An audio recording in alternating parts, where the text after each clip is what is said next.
There is a particular kind of silence that exists in an empty house.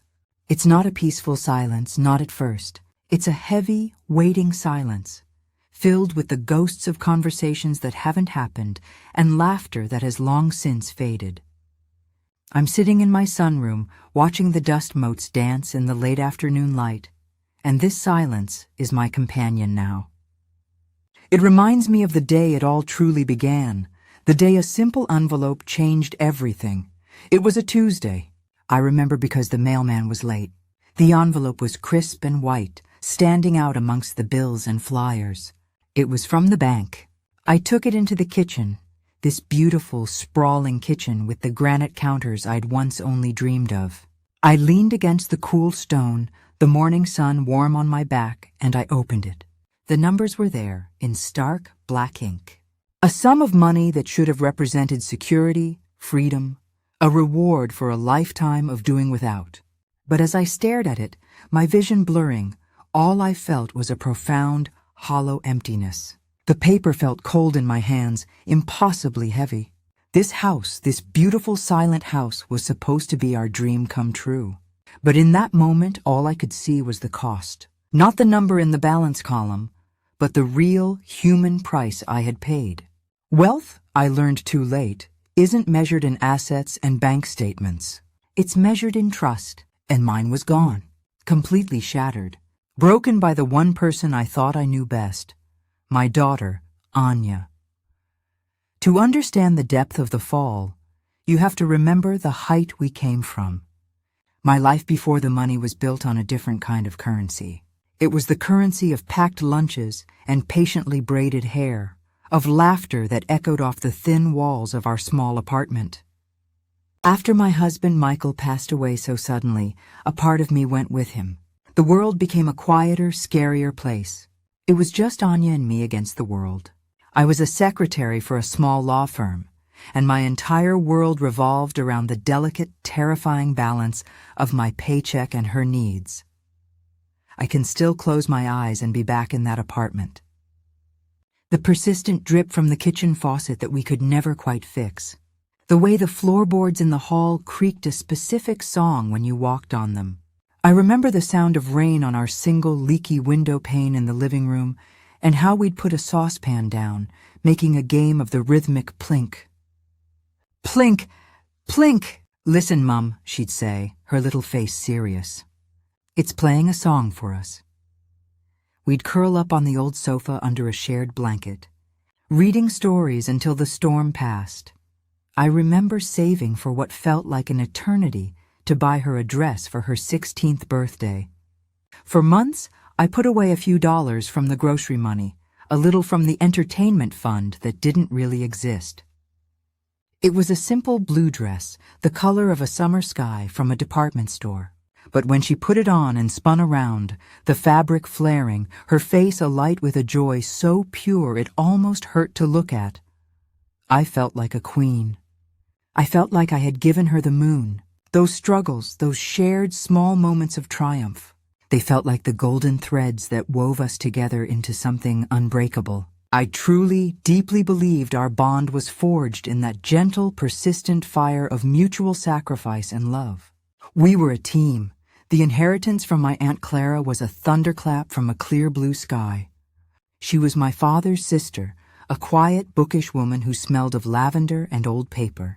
I'd visit her every other Sunday, we'd have tea, and she'd tell me stories about my father when he was a boy. Her passing left a quiet, personal ache in my heart. The formal letter from the lawyer felt impersonal, a document that couldn't possibly capture the spirit of the woman it represented. When I read the sum, my legs gave way.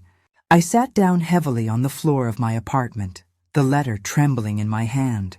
It wasn't a billionaire's fortune, but it was more money than I had ever dared to imagine. It was freedom from the constant gnawing worry. It was a future.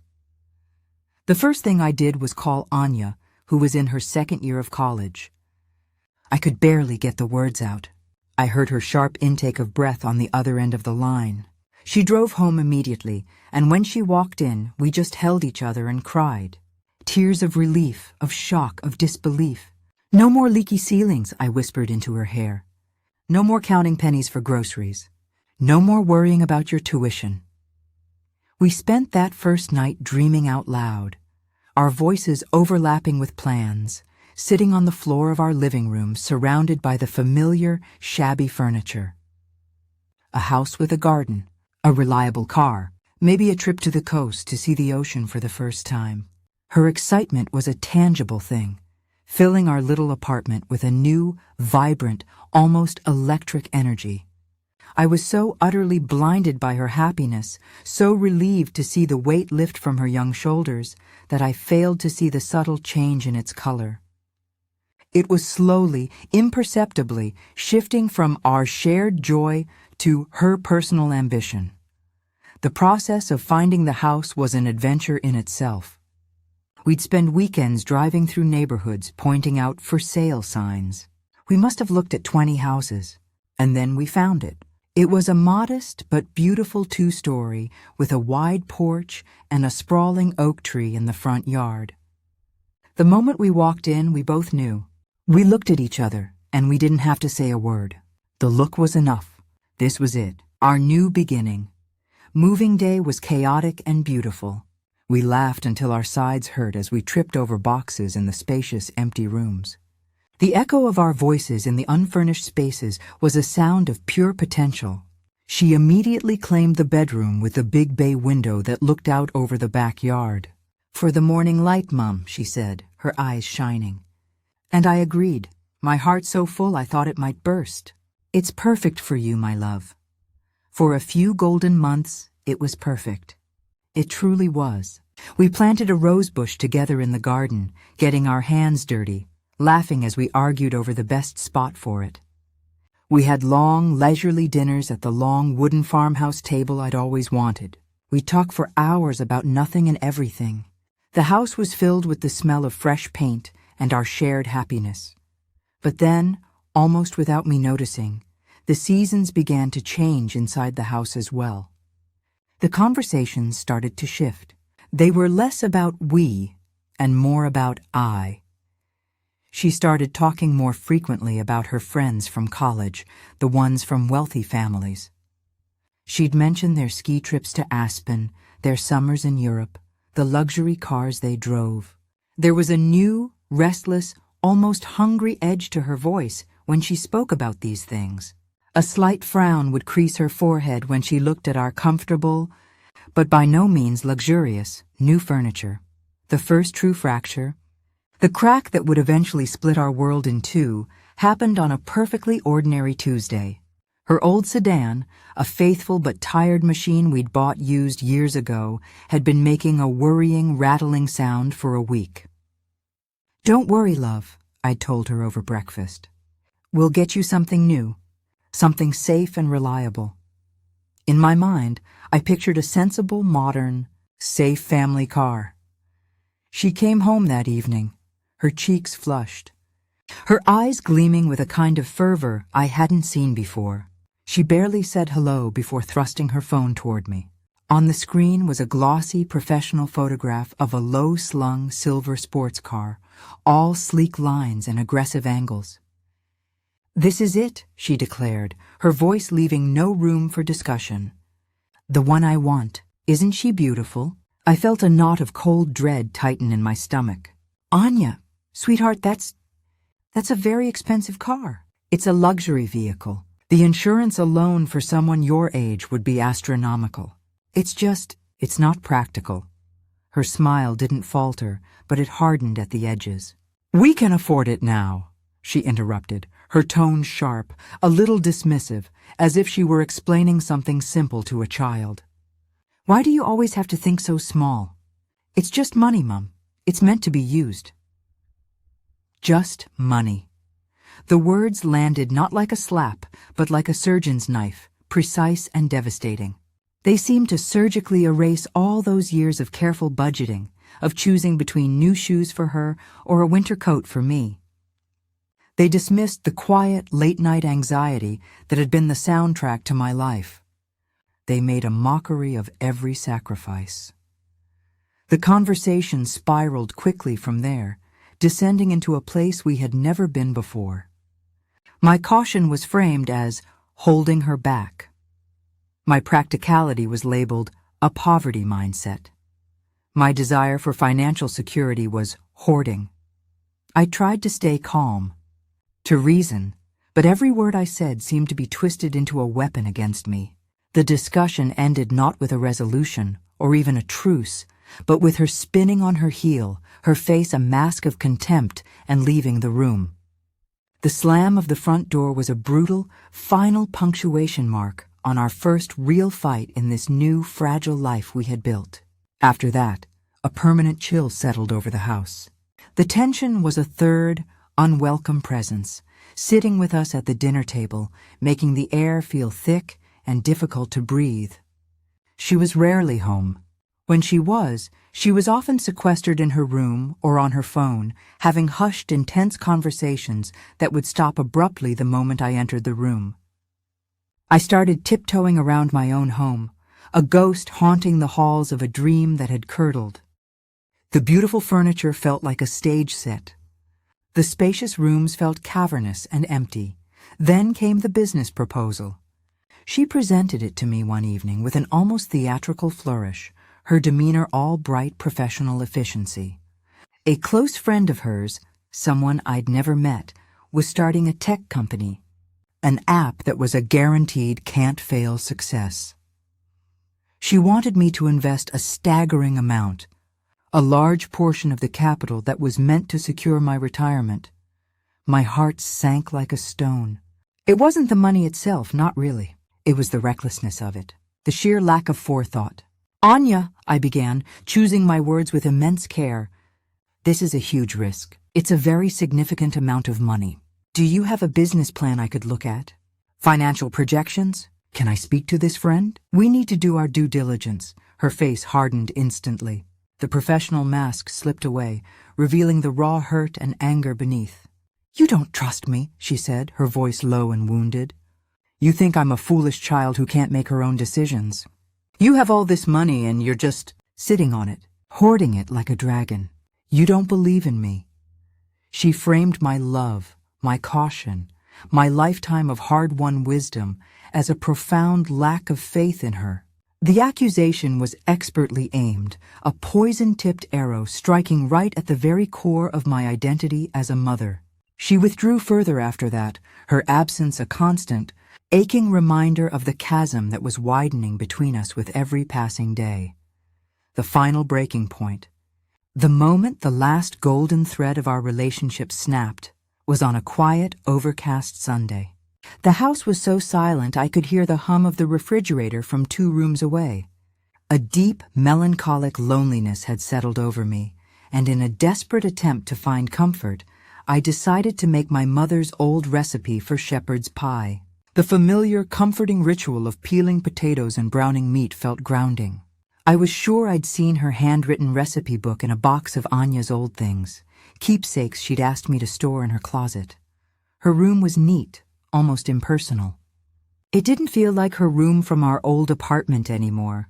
I opened the door to her wardrobe. On the top shelf, behind a stack of sweaters, was a cardboard box labeled Memories. My heart ached as I lifted it down. It was heavier than I expected.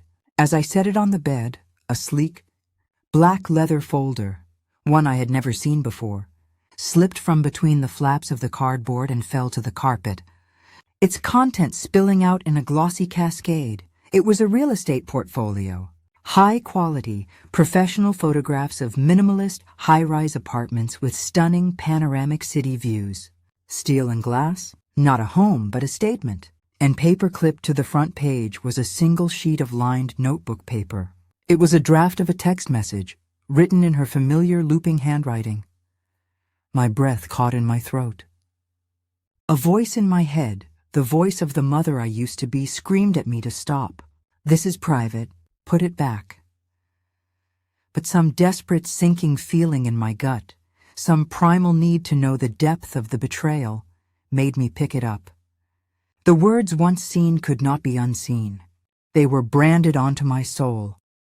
I read it, my eyes scanning the lines again and again, my vision blurring until the words swam on the page.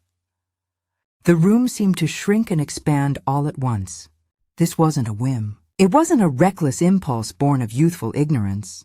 It was a calculated, cold-blooded, meticulously planned strategy.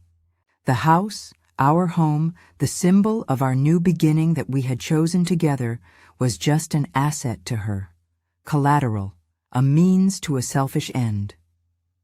And I, her mother, the woman who had loved her and raised her, was merely a sentimental obstacle to be cleverly manipulated, managed, and then pushed aside. The phrase, "she's too sentimental and stuck in her ways," echoed in my mind, each word a tiny, sharp dagger. A profound, eerie calm descended upon me. It was the calm of absolute certainty, of a terrible truth finally acknowledged. There were no tears, no screaming anger, just a clear, icy clarity that washed over me, leaving me numb and focused. I carefully, methodically, placed every glossy photograph back into the leather folder. I smoothed out the lined paper with the damning text and paper-clipped it back into place. I returned the folder to the box, nestled it between the sweaters, and pushed the box back to the exact position I had found it. My hands did not shake.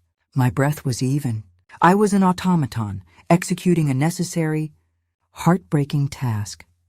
That evening, after I heard her car pull out of the driveway, the sound of the engine fading into the distance, I walked to the landline phone in the kitchen.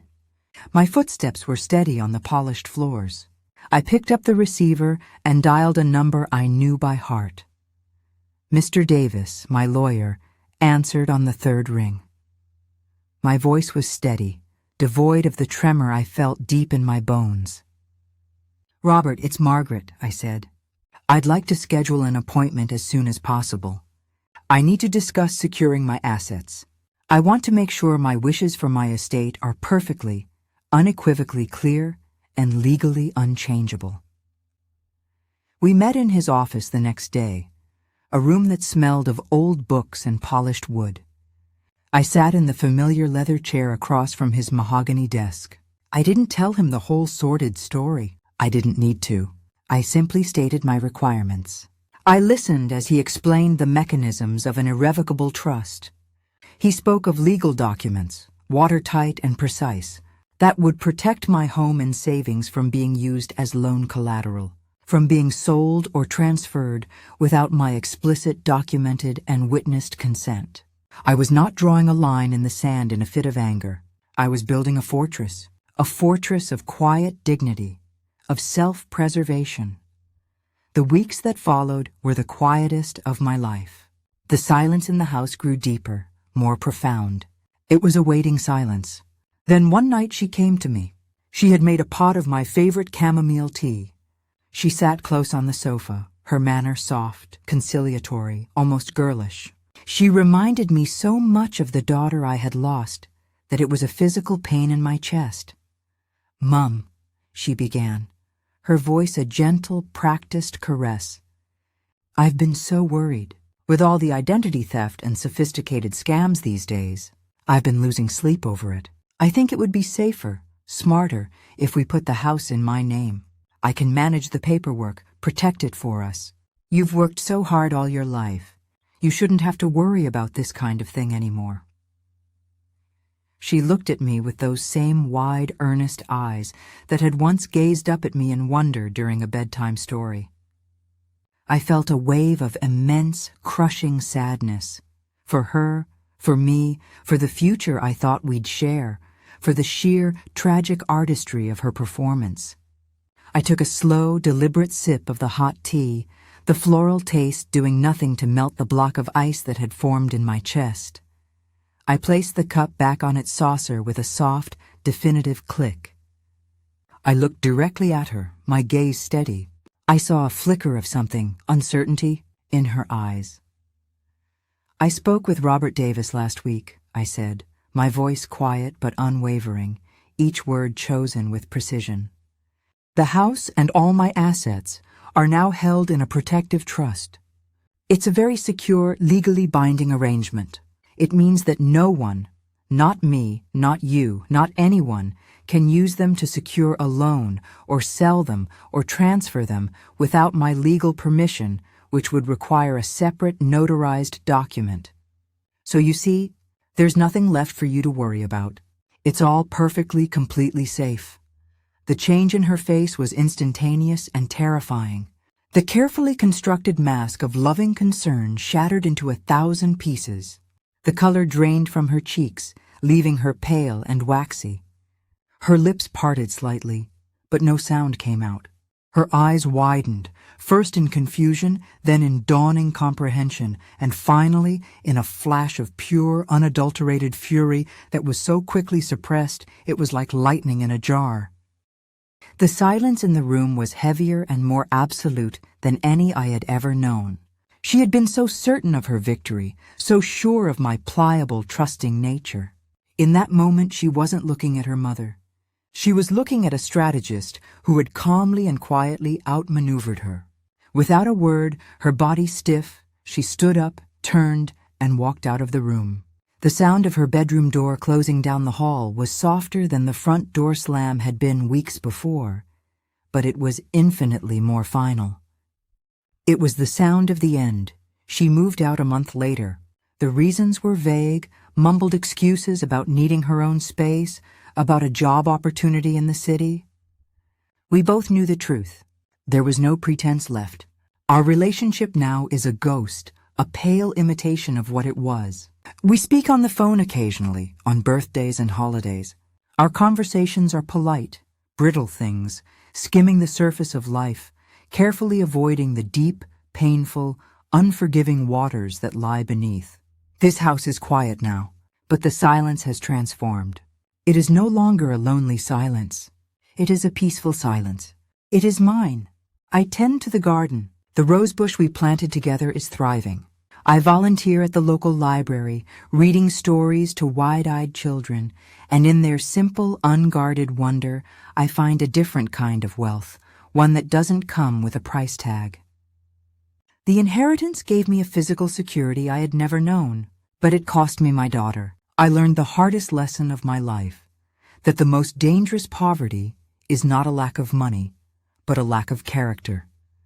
And a love that comes with conditions, a love that comes with a price tag. That kind of love was never love at all.